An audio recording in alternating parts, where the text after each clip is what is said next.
Hello everyone, welcome back to my channel. I'm going to do one more ranking video for the time being, and then maybe other things. I might do my horror laserdiscs collection just to show something off different, since my channel is a retro channel.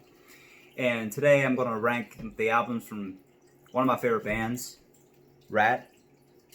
And there's only a couple other rankings of Ratt albums on YouTube. So just to get started, in the early 70s, Stephen Pearcy wanted to be a race car driver of some sort, but in the early 70s, he was riding his bicycle as a teenager and got hit by a car, and I guess got pretty messed up, and he was in the hospital for months, and somebody gave him a guitar, and then he just, one after another, got more and more interested in music, and then went to LA to form the band named Mickey Ratt, which eventually became Ratt, as we know today, with Stephen, Warren, Robin, Juan, and Bobby.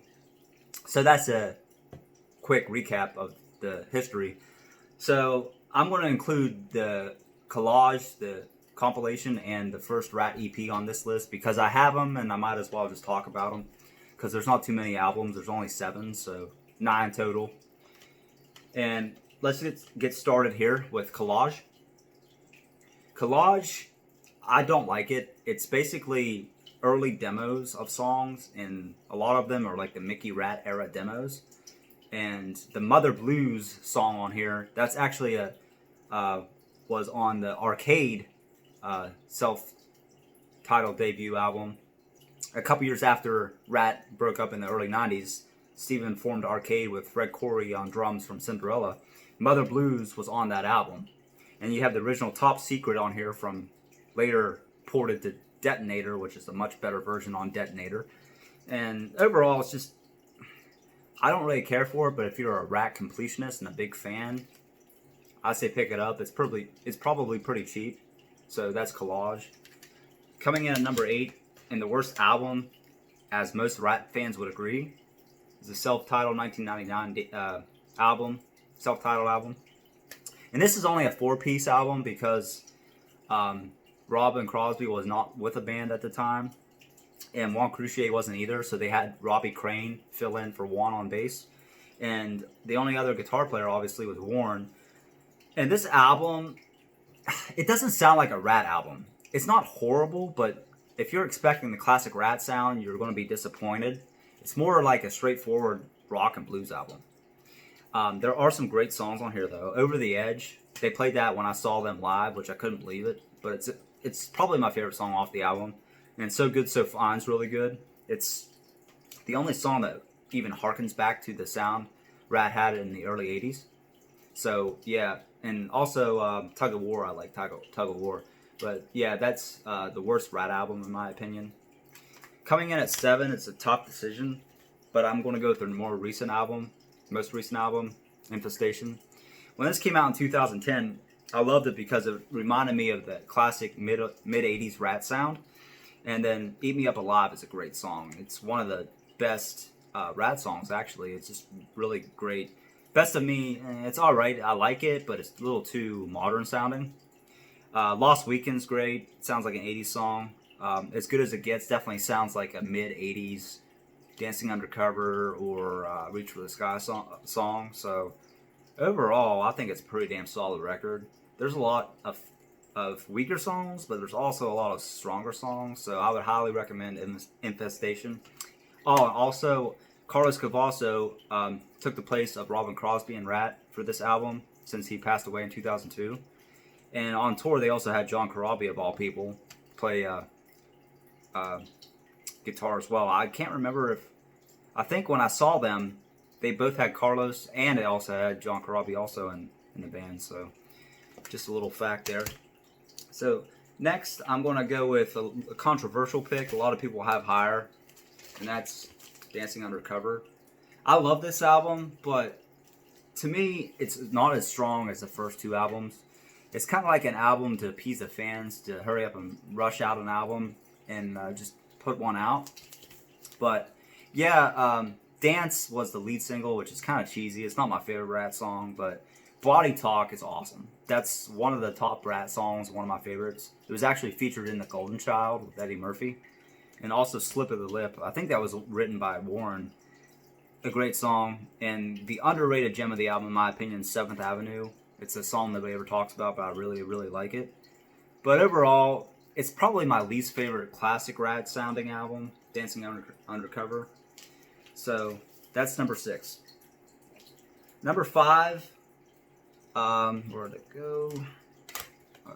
Put it here somewhere. I'm going to put the EP as number 5, if I can find the damn thing.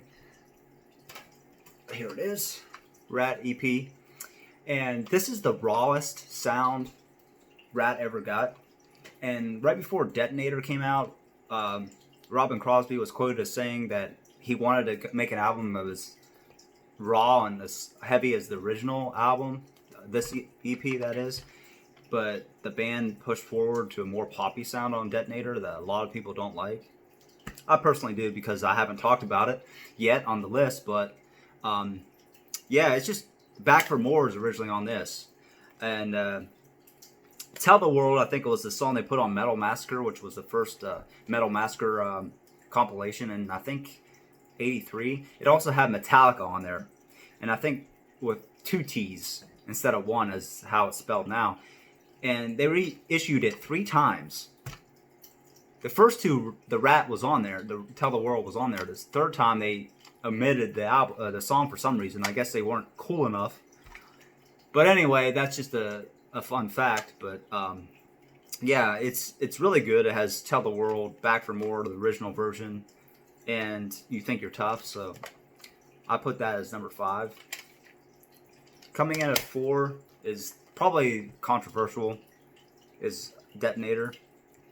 Now, a lot of people want to hate on this album because it's more of a pop-oriented sound, pop rock, metal. But I can't complain. It's the album that really got me into Ratt originally because that's when I first started getting into metal, was in the early 90s. And also due to the Point Break and Nobody Rides for Free, came out the same year as this, which I personally love that song. Steven hates it, and that should have been on here too. But yeah, they're like, oh, Desmond Child instead of Beau Hill. It's too poppy, like Poison was with Alice Cooper on Trash. But getting back to my regular point is that style of the late 80s, early 90s poppy metal was awesome. That's when the metal was at its peak. And it sounded great. So I don't know why people hate this record. But to me, Steven might even sound the best vocally on this album. Loving You's a Dirty Job. People think it's cheesy. It is, but it's Ratt. Ratt's known for cheesy songs, and it's great. One Step Away is really good. Giving Yourself Away, people want to say is their first and only traditional power ballad, whereas Closer to My Heart on Invasion of Your Privacy and I Want to Love You Tonight, even more so on Reach for the Sky, is kind of more, I would say, their first power ballad before this one, but it gets hate because it's Desmond Child produced and it's too mainstream, but I love it. Of course, Top Secret, like I said. Can't Wait on Love was the only song that Robin Crosby contributed to on this album. They told him after he got out of the hospital that he was going to be in the band, writing the guitar parts and being a major factor or contributor. But of course, the band pressed on without him for the most part because of pressure from the label, and they didn't know how long he was going to be in the hospital, blah, blah, blah. So really the only contribution he did was on this album was Can't Wait on Love, which is sad. But overall, I think it's maybe their most underrated album because people hate it so much. Coming in at 3 is definitely Reach for the Sky. And I really like this album. A lot of people give it flack too, but Way Cool Jr. is great. It's like Ratt meets Aerosmith. I Want a Woman, of course, cheesy but great, catchy lyrics. Chain Reaction, really good, underrated Ratt song. What I'm After, a lot of times people don't like that song, but I think it's really good. Good album closer. It's just all solid songs. There's not really a bad song on here. Like I noted, I Want to Love You Tonight, really a power ballad, but people don't talk about it. Bottom Line is probably the hidden gem for this album, in my opinion. So yeah, it's just a great album. This is where tensions in the band started mounting, and Robin's drug problem was becoming more and more apparent, and he was pushed more to secondary guitar role instead of 50-50 with Warren. But yeah, that's number 3. Number 2, controversial. Damn those is out of the Cellar, which has Tawny Katane on the cover. Everybody knows her story, and with David Coverdale beating the shit out of Chuck Finley. She even had an affair with OJ, I read. But at the time, she was dating Robin, so that's maybe why she got on the cover. And but yeah, this has a lot of great songs. I debated which one I like better between this and Invasion. I chose Invasion because I think the songs are stronger overall, but this has all the hits for the most part. One in Man, which was in Weird Science, one of my favorite movies ever. Round and Round, obviously. I'm Insane, which was in The Wrestler, starring Mickey Rourke. Lack of Communication, Back for More. Just this is one of the best debut records of the 80s, and maybe all time, of hard rock metal debuts. It's just really good. There's not much more I can say about this album. And first, as I mentioned, Invasion of Your Privacy. This vinyl is the special edition white vinyl that was released a few years ago. But the model on the cover was a Playboy model. I can't remember her name. I think she was dating Steven, somebody in the band at the time. But yeah, this overall I think is their best solid album in terms of song per song, because you have my favorite, Lay It Down, and you also have You're in Love. Never Use Love, which is such a great song, should have been released as a single. And their third single, What You Give Is What You Get, really underrated, never talked about. And then the ballad-ish song, Closer to My Heart, Dangerous But Worth the Risk. I don't know what else to say about this album. It's just my favorite. And I think it's the, I don't know why I need to zoom out, but there you get the whole cover. And that's my favorite Ratt album, even though most people probably have it second. But so that's my ranking, and I hope you enjoyed watching this video. And like I said, next time I might do something different. Might, like I said, talk about movies I have on Laserdisc, as this channel is a retro channel. But I'll definitely talk a lot about music, probably most of anything, because that's my love. And so I hope you liked my video, my amateur video. It's full of mistakes, but let me know what you think of my ranking and what your rankings would be in the comments. And if you like my videos, feel free to subscribe. Catch you later, and always rock on.